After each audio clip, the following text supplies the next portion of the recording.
Nous étions très heureux d'accueillir aujourd'hui les pouvoirs publics pour l'inauguration de Menuiseries d'Atlantique, une entreprise qui a été créée dans les années 90 et c'est notre deuxième usine, notre nouvelle usine qui nous a permis justement de doubler la capacité de production. Donc nous avions les pouvoirs publics présents et le privilège d'avoir Jean-Yves Le Drian, ancien ministre, pour pouvoir inaugurer ce site. Alors ce site a été voulu dans une volonté d'amélioration de la qualité de vie au travail de nos salariés, avec une capacité à pouvoir porter les éléments sans se courber, sans pouvoir porter des charges lourdes. Et ça a été dans cette première vision que nous avons vu l'usine.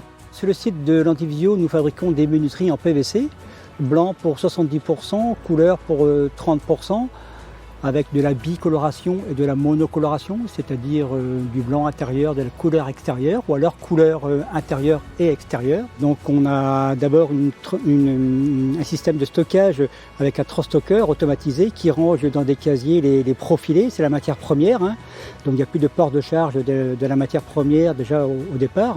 Et ensuite nous avons 2 lignes de production en parallèle, donc du débit, de l'usinage des menuiseries, du soudage, de l'assemblage, ensuite ce qu'on appelle l'ébavurage et ensuite une transitique automatisée. Là aussi on évite le port de charge pour les dormants, une transitique automatisée pour les ouvrants et tout ça toujours sans porter la moindre menuiserie. Donc c'était vraiment notre fer de lance de cette nouvelle usine.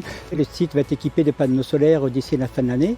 Aujourd'hui tous nos produits sont recyclés, sauf les cartouches de silicone où on n'a encore pas trouvé, je dirais, la filière pour recycler.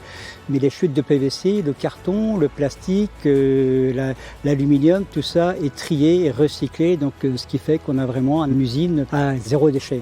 L'entreprise Séguinaire évidemment va continuer sur ces sujets, faire en sorte de continuer à se développer tout en respectant aussi l'ensemble des enjeux que l'on connaît aujourd'hui, à savoir la décarbonation, à savoir aussi les enjeux aussi de qualité de vie au travail. Et donc toute cette vision-là va être apportée dans nos investissements.